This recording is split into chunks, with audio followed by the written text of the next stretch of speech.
व्यवस्था क्या है वो नहीं बता सकते। आप बताओ इस्लाम में कहाँ दिया हुआ कि साहब ये आप भेदभाव करेंगे, जाति में शादी करेंगे? अशरफ अजलफ कहाँ दिया हुआ? और फिर ये जो सहिष्णुता की बात करते हैं जो हिंदू है, अभी आप सहिष्णु कौन होता है? सहिष्णुता का पता तब लगता है जब आपके पास पावर हो, आपके पास सत्ता हो, और तब आप सहिष्णु हो। आपको ताज्जुब होगा, मैं फिर कह रहा हूँ, जरा ध्यान से सुनना जी। इस धर्म के नाम पर इतने लोगों को ईसाइयों ने मारा जितना कोई आज तक संसार में किसी ने मारा ही नहीं किसी को। जय हिंद साथियों, मैं आपके साथ मुस्तफ़ा चौधरी और मेरे साथ जो शख्स बैठे हुए हैं शेषराज सिंह परमार, रिटायर्ड इंजीनियर हैं और सामाजिक कार्य करते रहते हैं। बहुत बार इन्होंने एक सामाजिक उत्थान के लिए आनुवंशिक बल सुनहरा कल नाम से बहुत सारी प्रोग्राम 2 दिवसीय किए। अब चूंकि इसी माह अप्रैल माह में सहारनपुर के अंदर 2 प्रोग्राम किए गए। एक तो प्रतिहार संघ द्वारा आयोजित गुर्जर संसद, जिसमें गुर्जरों के उत्थान की बात की गई, सामाजिक और राजनीतिक कैसे उत्थान हो। और एक 19 अप्रैल को सहारनपुर में एक फिर गुर्जर चिंतन शिविर लगाया गया। क्योंकि चिंतन शेषराज परमार जी काफ़ी लंबे समय से करते आए हैं, अपने जीवन काल में 75+ साल की उम्र है। और आप देख भी सकते हैं किताब कितनी पढ़ी, कितना अध्ययन इनका है, ये हर कोई नहीं कर सकता। खैर शेषराज जी, पहले तो आपका बहुत बहुत स्वागत। धन्यवाद आपका। आनुवंशिक बल सुनहरा कल नाम से आप बहुत अलग अलग प्रदेशों में ये प्रोग्राम करते रहे, जिसमें समाज के लिए चिंतन ये सब होता है। अभी पिछले दिनों इसी अप्रैल माह में तो गुर्जरों की एक गुर्जर संसद और एक गुर्जर चिंतन शिविर लगाया गया, आपने देखा भी होगा। तो इन प्रोग्रामों से आपने क्या अंदाज़ा लगा, क्या निकल करके आया? जैसे कि पहले मैं गुर्जर संसद की बात करूँगा। राजनीतिक लोगों को बुलावा था, सभी सांसद, पूर्व सांसद, विधायक, पूर्व विधायक लोग वहाँ पर मौजूद थे और जो भी उनकी स्पीच थी। आपने राजनीतिक शब्द प्रयोग किया जी। राजनीति क्या? राजनीति की परिभाषा भी पता जो राजनीति कर रहे हैं आजकल? नहीं पता। अभी दिक्कत यह है कि लोग बाग जो है वोट की नीति को राजनीति कहने लगे कि वोट किस तरह से लेनी है, क्या है समस्या, या वोट मिल रही नहीं मिल रही, वोट कटेंगी, वोट मिलेंगी या कैसे मिलेंगी, किस पार्टी से मिलेंगी, किसकी नहीं मिलेंगी, किसको मिलेंगी, किसको नहीं मिलेंगी, कौन आगे को जाएगा, कौन पीछे को जाएगा, ये इसको वोट नीति कहते हैं। ये राजनीति नहीं है। राजनीति तो राज की नीति होनी चाहिए ना, राज करने की नीति नहीं। राज करने की नीति तो वोट नीति में आती है। राज किस लिए, राज किस लिए, राज मतलब किस लिए कर रहे हैं राज? राज कैसे होगा ये तो कैसे में आता है कि भाई राज हम कैसे बने या हम प्रतिनिधि कैसे बने, ये तो ये वोट नीति का पार्ट है, ये राजनीति का पार्ट नहीं है। राजनीति का मतलब ये है कि बाबा साहब डॉक्टर अम्बेडकर ने परिभाषा दी है, to create common will among peoples is politics. लोगों में समान भावना जागृत करना राजनीति है। समान भावना जागृत करना लोगों में। अभी इस पर तो कोई कुछ काम नहीं कर रहा है। दिक्कत और दूसरी आती है, लोकतंत्र है हमारा देश, हम पिछले 76 साल हो गए। लोकतंत्र का परिभाषा क्या है? लोकतंत्र का मतलब समानता। लोक का तंत्र, लोगों द्वारा चलाया जाने वाला तंत्र, और उसमें समानता उसका मूल वो है, सिद्धांत है, जिसमें बराबरी का व्यवहार होना चाहिए। ठीक। अभी हम देख रहे हैं कि ना तो बराबरी का व्यवहार है और ना कोई उद्देश्य है। अभी उद्देश्य ये होना चाहिए कि भाई समानता है। जी। और समानता के लिए सारी समानताएं चाहिए। आपको सामाजिक समानता चाहिए, आपको आर्थिक समानता चाहिए, आपको राजनीतिक भी समानता चाहिए। तो ये जो अभी जो जितने शिविर चल रहे हैं, जो क्योंकि दिक्कत ये हो गई, ये हो क्यों रहे हैं? अभी आपने देखा होगा कि पिछले 5-7 साल में बाढ़ जैसा आ गई है। ये रैली, वो अलग अलग समाज की, अलग अलग बिरादरी की, वो अलग अलग समाज की अलग अलग जागृतियाँ, अलग अलग वो सब तरीके, भाषणबाजी रोज टीवी पे, इस पे उस पे बहस। ये क्यों है? इसलिए कि हमें जो करना चाहिए था लोकतंत्र में वो हम नहीं कर रहे। और लोकतंत्र में सिर्फ जो आराम दिखता है, ये गाड़ियां, ये हवाई जहाज, ये मतलब वो सारी परेड, पुलिस फोर्स, ये वो सुख साधन आपको फ्री के, जो हवाई जहाज यात्रा, और ये यात्रा और वो यात्रा, पैसा, सैलरी और पेंशन, और वो उस पर ज्यादा ध्यान है कि वो मिल जाए किसी तरह से। और वो भी कुछ चुनिंदा लोगों द्वारा जो राजनीति करते हैं। नहीं करते नहीं, जो लाइन में लगे उनके भी सबके दिमाग में यही है, वो आकर्षित इस वजह से हो रहे हैं। मतलब आम जन का इन रैलियों से, इन चिंतन शिविरों से दूर दूर का वास्ता, मतलब वास्ता नहीं, इसका प्रभावहीन भी हो गए अब। कोई रोड शो कर लो आप, कोई भाषण दे लो, लाखों की भीड़ ले आओ। मुस्तफा जी एक बात बताओ मुझे, कैसे होती है भीड़ इकट्ठी अब आप जो है उनको तो छोड़ दो जो आपके कार्यकर्ता हैं, ठीक, जी जी, उनको भी छोड़ दो जो विद्यार्थियों की छुट्टी करा के लाए आप, उनको भी छोड़ दो जो आंगनवाड़ी कार्यकर्ता हैं, उनको भी छोड़ दो जो फोर्स में आए हुए हैं, और उनको और छोड़ दो जिनको पैसे दे के लाए आप। फिर देखते हैं कौन तो आया। आपके ऊपर उस रैली का 10% भी नहीं बचेगा। और किसी भी पार्टी में, चाहे वो प्रधानमंत्री की हो, चाहे वो मुख्यमंत्री की हो, चाहे वो विधायक की हो, या अखिलेश की हो, या राहुल की हो, पक्ष विपक्ष सब इसी में, सबके लिए। तो अभी रैली प्रभावहीन हो गई, आपका रोड शो प्रभावहीन हो गया, आपका जो ये जो आप रोज देख रहे हैं साहब, ये शिविर, चिंतन शिविर, और ये शिविर और शिविर, जब तक आपके पास ऑब्जेक्टिव नहीं है, कोई उद्देश्य नहीं है, तो कहेगा चिंतन। ऑब्जेक्टिव अगर सत्ता प्राप्त करना है सिर्फ, और ये भी, और साथ साथ जो बहुत लोगों को कड़वा लगता है, कोई भी आदमी जो समाज से निकल के जा रहा है, समाज के बलबूते पे जा रहा है, वो समाज के लिए कुछ नहीं सोचता, अपने परिवार के लिए, अपने लिए सोचता है। क्योंकि से ये चिंता रहती है मैं अगली बार बन पाऊंगा या नहीं बन पाऊंगा, और ये जो मौका मिला है इसमें मैं कितना जो है वापसी कर लूं, जो मुझे मतलब जो मेरा टारगेट था। गौतम बुद्ध ने यही कहा कि भाई हमारा जो दुख है वो हमारी इच्छाओं का प्राप्ति ना होना है। जी। तो आप मतलब प्रतिनिधि, जनप्रतिनिधि बन करके भी आपको दुख होता है, क्योंकि आपकी जो इच्छाएं हैं वो पूरी होती नहीं है, वो और बढ़ जाती है, वो और बढ़ जाती है। भाई अब ये फॉर्च्यूनर खरीदी, अब जो मर्सिडीज खरीद लूँ, और या वो जैगवार खरीद लूँ, जो मतलब उसकी बढ़ती जाती है वो सीमाएं जो एक कोठी और बना लूँ, एक इतना पैसा और जमा कर लूँ, इसमें कोई सीमा नहीं रहती। बड़ा ताज्जुब होता है, एक सिपाही जब 100 करोड़ लेकर के इकट्ठे करके भी संतुष्ट नहीं होता। एक सिपाही जिसको 50,000 रुपए या 40,000 रुपए तनख्वाह मिलती है, उसके पास 100 करोड़ की प्रॉपर्टी होने के बाद भी वो संतुष्ट नहीं होता, वो फिर चाहता है और जोड़ लूं इसमें, इच्छा पूर्ति नहीं होती, तब पकड़ा जाता है। यही राजनीति में है भाई, आपने जो टारगेट सेट किया उस टारगेट को आप जो है उसको और बढ़ाते रहते हो, इसमें और इतने और करोड़ आ जाए, इतने और वो हो जाए। अभी समस्या ये है, ये चिंतन शिविर का सीधे हम आ जाते हैं। देखिए चिंतन कहेगा, असली मुद्दा ये है, चिंतन कहेगा। आप आज स्पेसिफिकली आपने दोनों चीजों की बात करी, जी, एक चिंतन शिविर, एक गुजर संसद। क्या था एजेंडा, क्या था संसद में एजेंडा, क्या था भाई, हमें कोई पूछ नहीं रहा। राजनीतिक पार्टी वहां जो इकट्ठे हुए थे प्रतिनिधि, वो ये कह रहे थे कि भाई हमें कोई पूछ नहीं रहा, और अलग अलग पार्टियों के सबके थे, सबको छोड़ो ना, मैं सबको ही कह रहा हूँ। कुछ लोगों को जिनको कुछ मिला हुआ उसका वो कहेंगे कि नहीं मिला हुआ है, मतलब वो अलग बात है, लेकिन ज्यादातर का मतलब वर्जन यही था कि भाई हमें कुछ मिल नहीं रहा, हम नेगलेक्ट हो रहे हैं। किसी ने ये चिंतन किया कि भाई नेगलेक्ट क्यों हो रहे हैं, कारण क्या है इसके, कारण क्या है? आपका समाज जागृत कितना है? आपका समाज शिक्षा के लिए, स्वास्थ्य के लिए, कृषि के लिए, अर्थशास्त्र के लिए कितना जागृत है? अगर उसमें जागृत नहीं है तो आप देखिए, सबसे बड़ी बात यह है, मैं फिर कह देता हूँ क्योंकि कभी कभी कोई पूछता है इस तरह के सवाल, जो है शासक वर्ग और शासक दोनों में फर्क है। बहुत सारे लोग जो है, जो शासक होता है उसको राजा मानते हैं। जी। शासक में, शासक वर्ग में बहुत फर्क है। हमारा प्रधानमंत्री शासक नहीं है, हमारा राष्ट्रपति शासक नहीं है, हमारा मुख्यमंत्री शासक नहीं है।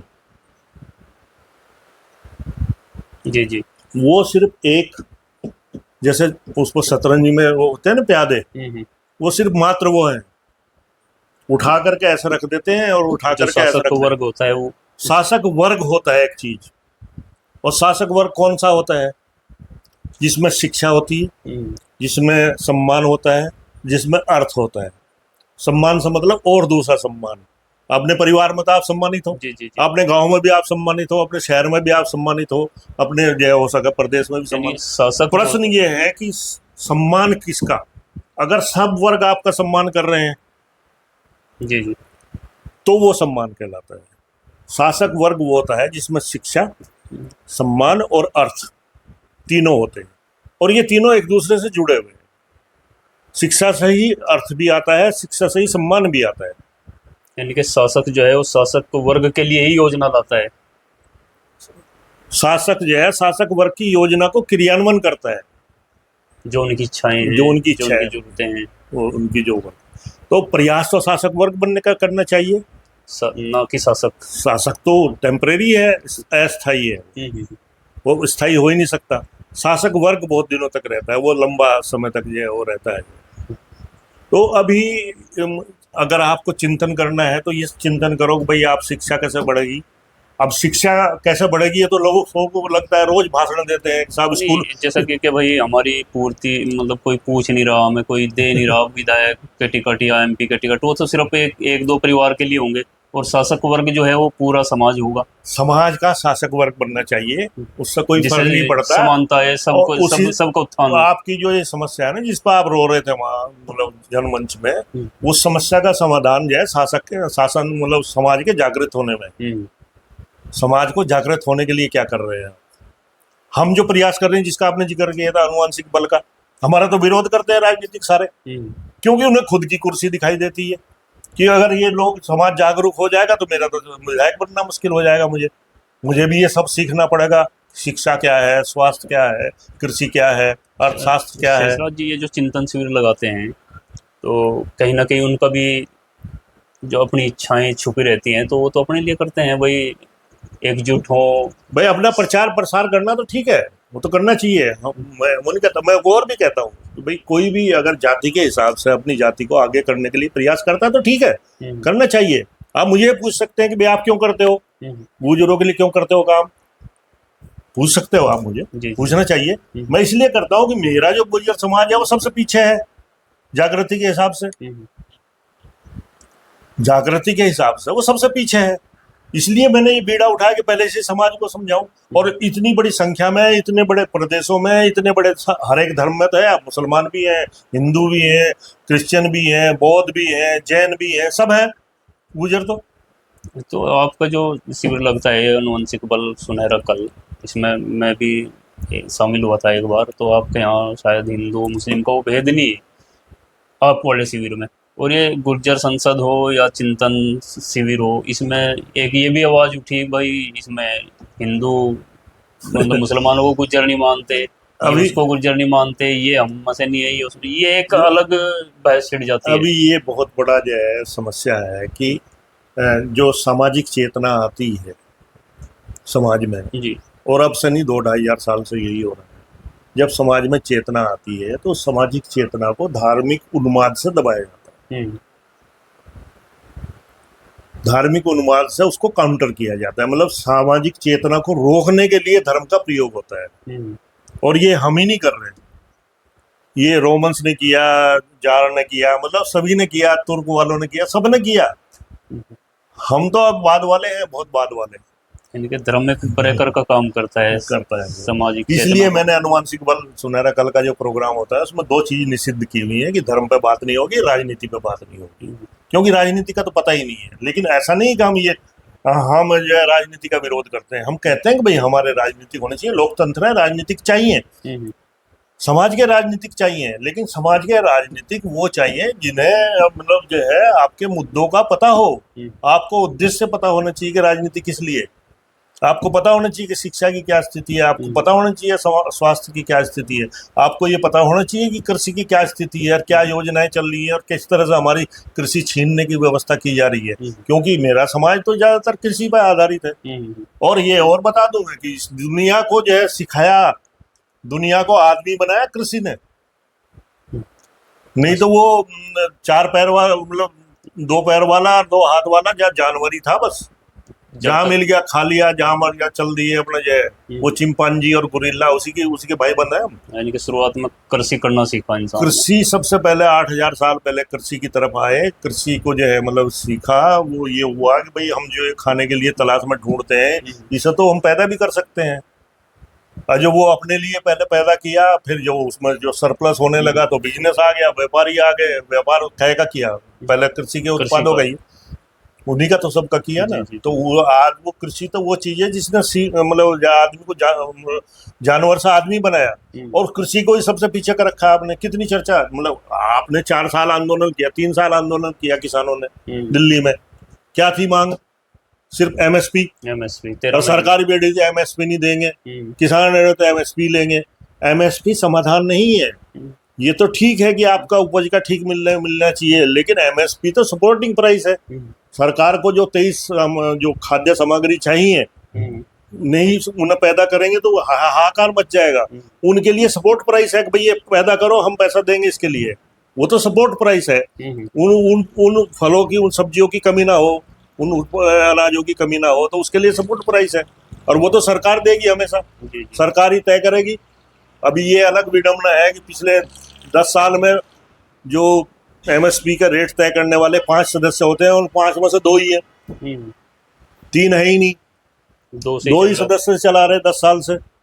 वो भी एसी रूम में बैठ करके। वो जो भी है वो तो जो सरकार चाहती है, मैं वही तो है। मैं यही तो कह रहा हूँ, एमएसपी आप मांग लो, एमएसपी का कानूनी बना लो, लेकिन एमएसपी तय कौन करेगा? सरकार करेगी।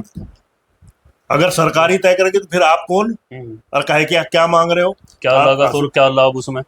मुस्तफा जी, इस दुनिया में कोई भी उद्योग नहीं पनप सकता अगर वो अपने सामान की बिक्री की व्यवस्था नहीं करता। चाहे वो कितना ही अच्छा प्रोडक्ट बनाए, अगर वो बिक्री का व्यवस्था नहीं करेगा तो वो पनप नहीं सकता। एक दिन वो कोलैप्स कर जाएगा। कृषि भी उद्योग है, लेकिन कृषि के उत्पादक जो है, जो मैन्युफैक्चरर है, जो पैदा करते हैं, वो उनका से ही नहीं है उसमें उसका लागत मूल्य क्या हो। तो असली समस्या तो वहां है। मार्केटिंग हाथ में लेनी चाहिए उत्पादकों को, और इन समस्याओं पर किसी का ध्यान ही नहीं है। ये इसलिए नहीं है कि हम चर्चा ही नहीं करते, चिंतन ही नहीं करते। असल में जो किसान वर्ग है जो इस समस्या से ग्रस्त है, वो भी तो इस पर बात नहीं करना चाहता। वो भी कुछ और ही दूसरे मुद्दों में मैंने बताया नहीं आपको, सामाजिक उभार को कैसे दबाते हैं। धार्मिक, पिछले 32 साल में, नहीं 92 से कितने 34 साल हो गए, पिछले 34 साल में धर्म के अलावा किसी पर चर्चा ही नहीं करने दी आपने किसी को। आप चाहे गांव की मस्जिद, आप चाहे सांगठेड़ा में बैठे हो, जी, चाहे आप जन वहां पे जनमंच में बैठे हो, चाहे आप दिल्ली के संसद मार्ग पे बैठे हो, 99% आदमी धर्म पर चर्चा में इन्वॉल्व है। क्यों? धर्म कहाँ जा रहा है किसी का? निजी मामला है। धर्म के बारे में तो पता नहीं है ना। निजी मामले को जो है, निजी को छोड़ो, धर्म आया किस लिए? अभी ये बुक्स लिखी, ये सैपियंस, इसमें लेखक लिखता है कि आज से 5000 साल पहले जी, अगर मूर्खों को आपको कंट्रोल करना हो तो कैसे करोगे? 5000 साल पहले, 5000 साल पहले मूर्खों की भीड़ है, जी, हजारों की या लाखों की, जी, तो कैसे नियंत्रित करोगे उसे? धर्म के नाम पर। उसका धर्म का लैम चूस दे दिया उसे। अच्छा, हो गया कंट्रोल। आज क्या जरूरत है? आज उस लैम चूस की जरूरत नहीं है जो सबसे ज्यादा चटाई जा रही। यस, आप सीखो ना धर्म क्या है, धर्म का उद्देश्य क्या है, बता दो। अब मैं डायरेक्ट नहीं पूछना चाहिए, नहीं कहना चाहिए। इतने धार्मिक बने घूम रहे नेता, इन आधे जो है धर्म की मार्मिक व्यवस्था क्या है वो नहीं बता सकते। आप बताओ, इस्लाम में कहाँ दिया हुआ कि साहब ये आप भेदभाव करेंगे, जाति में शादी करेंगे? अशरफ अजलफ कहाँ दिया हुआ? क्यों बनाया ये? किसने बनाया ये? वहां तो समानता लिखी हुई है। तो मूल उद्देश्य आपने खो रखा। तो और फिर ये जो सहिष्णुता की बात करते हैं जो हिंदू है, अभी आप सहिष्णु कौन होता है? सहिष्णुता का पता तब लगता है जब आपके पास पावर हो, आपके पास सत्ता हो, और तब आप सहिष्णु हो। कमजोर तो कोई भी सहिष्णु होगा। कमजोर को तो बर्दाश्त करनी पड़ेगी भाई, वो तो सहिष्णु होता ही है। होता ही है। अब आप पर सत्ता ही है, तब दिखाओ ना कि आप कितने सहिष्णु हो। वो तो दिखा रहे हैं आप, मॉब लिंचिंग करके दिखा रहे हो कितने सहिष्णु हो। जी जी ये खींची सारी की सारी इसलिए हो रही है कि साहब हम जो है धर्म की बात कर रहे हैं, फिर भी हम सफल क्यों नहीं हो रहे। और लेकिन यहाँ जिसकी लिंचिंग हो रही, जहाँ वह सत्ता में है, वह किसी और की लिंचिंग करते हैं। तो सहिष्णुता का पता जो है तब लगता है जब आपके पास सत्ता आती है। तो ना तो हिंदू सहिष्णु है आज। नहीं शेषराज जी, हर जगह जो जिधर भी डिबेट हुई, हर जगह धर्म के नाम पर लिंचिंग होती है। दुनिया में किसी भी कोने में चले जाओ, एक धर्म जहाँ आज पीड़ित है, वही धर्म दूसरी जगह प्रताड़ित है, अरे करने वाला है। आपको ताज्जुब होगा, मैं फिर कह रहा हूँ जरा ध्यान से सुनना। जी इस धर्म के नाम पर इतने लोगों को ईसाइयों ने मारा जितना कोई आज तक संसार में किसी ने मारा ही नहीं किसी को, और ईसाइयों को मारा। ईसाइयों ने ईसाइयों को इतनों को मारा कि इतना संसार में युद्धों में भी नहीं लोग मरे। अब जिन्हें ईसाइयों को आप बहुत बुद्धिमान कहते हो, जो वैज्ञानिक दृष्टिकोण रखने वाले लोग माने जाते हैं आज के समय में। और आज वो तीसरा चौथा बचा हुआ बुद्धिज्म, उस पर भी बोल देता हूँ। आप जो आज का वो, चूंकि बुद्धिज्म गौतम बुद्ध तो हो गए 2600 साल पहले, वो फॉलोअर्स भी उनके 1000 साल पहले सारे निपटा दिए। जो बुद्धिज्म को फॉलो करते थे उनको इधर उधर कर दिया सबको, सब मतलब 1200 साल पहले तो सब इधर उधर कर दिए। आखिरी ये है वो 12वीं शताब्दी में खत्म कहानी होगी मिहिर भोज के साथ में। ठीक, अभी मिहिर भोज बुद्धिस्ट थे जी। ये रखी बीएनपुरी की थीसिस रखी है, पढ़ लो। मिहिर भोज ने एक नया पैसादान राम के लिए या कृष्ण के लिए नहीं दिया, मंदिर के लिए न 1 इंच भूमि दी। मिहिर भोज पर चूंकि आजकल बहुत सारा विवाद राजपूत और गुर्जरों के बीच छिड़ता है, कुछ लोग हिंदू हृदय सम्राट लिखने की बात करते कुछ हैं। भी लिखे चलो वो, लेकिन ये है कि मिहिर भोज ही वो पहले सज्जन है जिनको जो है टिल्ट किया गया, उनको विमुख किया गया, कर्तव्य विमुख किया गया। छोड़ो उसको, फिर दूसरा जो, क्योंकि वो हाजमा उतना है नहीं लोगों में भी।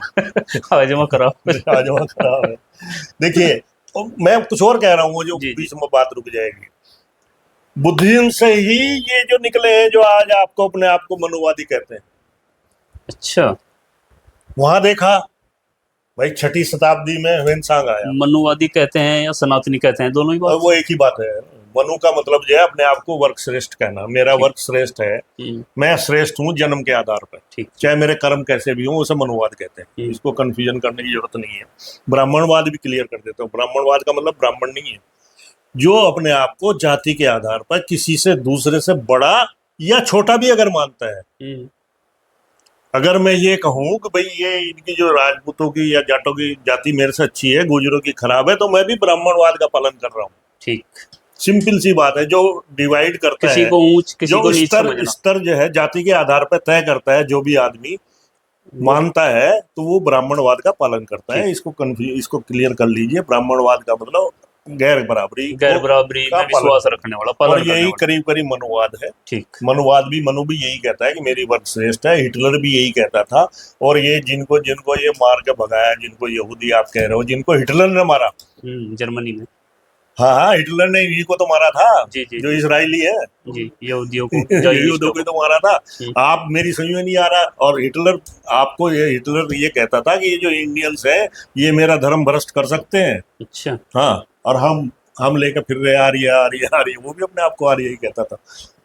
देखिए धर्म की चर्चा छोड़िए, आप जो है मतलब जहाँ की बात करते हैं तो उसी पे बात कर लीजिए। चिंतन शिविर अगर उद्देश्य ये है कि भाई शिक्षा, स्वास्थ्य, कृषि, क्योंकि ये इंटरलिंक है तीनों चीजें, इनसे ही मतलब जो सारा का सारा अर्थशास्त्र कंट्रोल होता है और इनसे ही देश का विकास कंट्रोल होता है।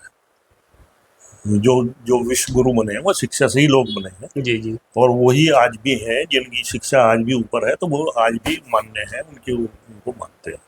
तो अभी चिंतन शिविर अगर है या गुर्जर संसद है, वो इस उद्देश्य से है कि भाई आप जो मूल मुद्दे हैं हमारे उन पर बात करें, तो ही आप जो आगे को सफलता पा सकते हैं।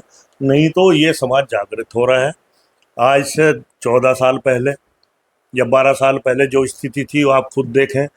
जनवरी 2014 में अन्ना ही था, मोदी जी भी नहीं थे कहीं। 2012 में, 2014 में, 2013 के दिसंबर में जी, अन्ना हजारे ही थे रामलीला मैदान में और कोई नहीं था। मोदी जी तो 3 महीने बाद आए। और फिर चुनाव जीत गए और सब हो गया। अन्ना जी भी आज वो सोते हुए जाग गया, पता नहीं कहाँ से बुड्ढे को जो है याद आ गया। नहीं तो सो गया था चिर निद्रा में जो है विष्णु जी की तरह। तो अभी सवाल ये है मुस्तफा जी, असली बात ये है कि हमें आना पड़ेगा, इनको राजनीतिज्ञों को भी आना पड़ेगा कि वो शिक्षा पे बात करें, स्वास्थ्य पे बात करें। शिक्षा खाली यही नहीं है कि भाई आपने स्कूल खोल दिया शिक्षा हो गई। उसके अभी लिए आप तैयार करना। नहीं, आप समझ ही नहीं रहे। हमारे देश की शिक्षा में मतलब एक दिक्कत ये है कि कितना 1-1.5 लाख करोड़ रुपए का, 1.25 लाख करोड़ रुपए का बजट है कुल शिक्षा पे। भारत सरकार का, और कुछ नगर निगम और ये वो देते हैं लोकल वाले, 2.5 लाख करोड़ रुपए सारे खर्च कर रहे हैं आप सरकार, और 22 करोड़ स्टूडेंट है। निजी स्कूलों में आप 7.5 लाख करोड़ दे रहे हैं। ये तो छोड़ो, ये तो 10 लाख करोड़ हो गए। 10 लाख करोड़ आप विदेश में दे रहे हैं फीस। आपका जितना आपका सरकार का बजट है, जितना पेरेंट्स का जो है देश में खर्च का बजट है, इसके बराबर तो आप विदेश में फीस दे रहे हैं। उसकी कोई बात ही नहीं करता। पूछ कर देख लेना, किसी नेता को पूछ लो जरा सा, पॉलिटिशियन को किसी को पूछ लो कि पॉलिटिशियन को अपनी खुद की चिंता और जनता की चिंता करे तो वो शिक्षा पर बात कर सकते हैं? नहीं कर सकते। स्वास्थ्य पर बात कर सकते हैं? नहीं कर सकते। कृषि पे बात कर सकते हैं? नहीं कर सकते। अब एक और चैप्टर रह जाता है एम्प्लॉयमेंट वाला। ये एम्प्लॉयमेंट तो मुस्तफा जी अगले 5 साल की कहानी है सिर्फ। अगले 5-7 साल के बाद में आपको युवक ही नहीं मिलेंगे ढूंढे हुए। जनसंख्या इतनी तो बढ़ रही। और किसने कह दिया जनसंख्या बढ़ रही है? आपको पता ही नहीं है TFR का क्या हाल है। नहीं, वो तो आपने तो बताया था, लेकिन जो जिस विचारधारा की सत्ता है वो तो कह रहे हैं कि भाई बकवास कर रहे हैं। आपको ये फेस करना पड़ेगा, झूठ बोल रहे हैं। आपकी TFR 2 से नीचे आ गई, 2.1 पर कांस्टेंट रहती है। 2 के 2 भी नहीं है। 2 के 2 नहीं है औसत। ठीक, घट और गया है। इस साल जो है प्राइमरी स्कूल में एडमिशन जो है 2.5% कम हुए हैं। यानी कि असर दिखने लगा इस चीज का। 2.5% बच्चे कम हुए ना, तभी तो एडमिशन कम हुए हैं भाई। 6 साल पहले से असर आना शुरू हो गया। ठीक। और वो TFR का असर है सीधे सीधे। जनसंख्या को छोड़ो, जनसंख्या तो इसलिए होती है कि भाई हमारे लाइफ एक्सपेक्टेंसी बढ़ रही है, स्वास्थ्य सेवाएं थोड़ी ठीक हो रही हैं, तो लोग बाग जो है केयर करने लगे, थोड़ा खाने को ठीक करने लगे। इसमें कुछ ये भी खेल है क्या कि भाई एक विशेष समुदाय की बढ़ रही है और एक की घट रही है? ये तो जैसे लोग भ्रम फैलाते हैं, या भ्रम है या सच्चाई है? राजनीतिक प्रचार है। आपको मुस्लिमों के 16 टोटल फर्टिलिटी रेट जो है सबसे कम केरला का है, उसके बाद नंबर 2 कश्मीर का है। ठीक। अब केरल में क्रिश्चियन रहते हैं और कश्मीर में मुसलमान रहते हैं, तो इनका घटा है ज्यादा। जी हाँ। लेकिन देश के बाकी हिस्सों में जैसे देखिए जो डेमोग्राफिक स्टडीज है, मैंने पहले भी इस चीज पे बताया था कि पिछले जो 92 से और अब 2011 तक जो 20 साल का जो डेमोग्राफिक जो ड्रॉप है, मुसलमान का 2.0 कम हुआ, 4.3 से 2.3 पे आया। ठीक। 2 पॉइंट का ड्रॉप हुआ औसत। 4.3 बच्चों से औसत से 2.3 पे आ गया। ठीक। और हिंदू का 3.3 से 2 पे आया, उनका 1.3 पॉइंट ड्रॉप हुए। ठीक। तो 1.5 गुना किसका ड्रॉप हुआ? मुसलमानों का हुआ नहीं हुआ ड्रॉप। लेकिन तो अभी आ गई उनसे है 2.3 और 2 है, नजदीकी है। ये 21 का है। अभी आप देखिए इसका मतलब क्या है कि भाई जागरूकता का असर है ये। मुसलमानों को भी चिंता है कि भाई कहाँ से खिलाऊंगा, कहाँ से पढ़ाऊंगा। ऐसे थोड़े ही आप बच्चे ही पैदा कर लिए बस। और साधन भी उपलब्ध है, सेवाएं, हेल्थ सर्विसेज इंप्रूव हुई है, उसकी वजह से जो है थोड़ा सा।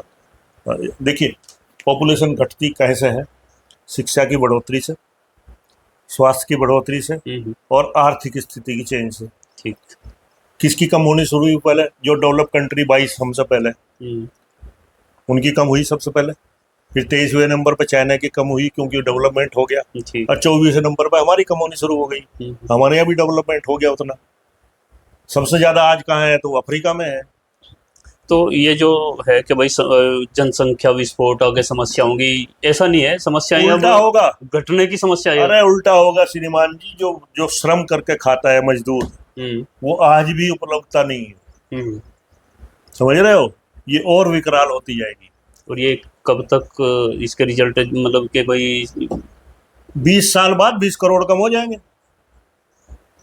तो समस्याएं आनी शुरू हो और जाएंगी वो जो 20 करोड़ में से दिक्कत ये होगी कि 15 करोड़ जो है वो कम होंगे, वर्कफोर्स। हम्म, बुढ़े तो रहेंगे, जवानों की संख्या घट जाएगी, जवानों की संख्या घट रही है। तो बुढ़ों की भी निर्भरता बढ़ जाएगी जवानों पे। समस्या है ना, एज है, सेल्स है। ठीक है, मैं आज 78 में बोल रहा हूँ आपके सामने, जी। लेकिन कब तक? और 2-4 साल। हम्म, 80 पे जाकर के तो सेल्स जो है मतलब वो श्रम के लिए तो नहीं रहेंगे। दिमाग का तो खोपड़ा भाषण दे लो, क्या फर्क पड़ रहा है उससे? दिक्कत तो काम करने वाले की चाहिए ना, असली तो फिजिकल वर्क चाहिए ना।